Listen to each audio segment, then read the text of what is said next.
Yo, what's up chat? In today's video, I'm going to be showing you how to update NovaClick and use the new features. So the first thing you want to do is head over to manage extensions and remove NovaClick.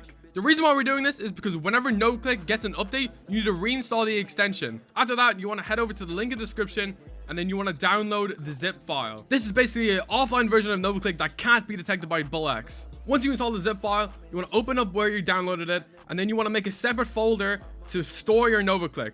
So you want to drag the zip into that folder, and then you want to extract it there.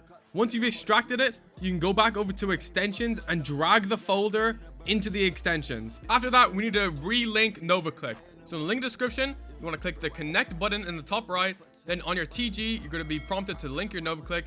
You want to copy the link, paste it into the browser, and then you should be linked. Make sure you click check connection to make sure you're connected to NovaClick.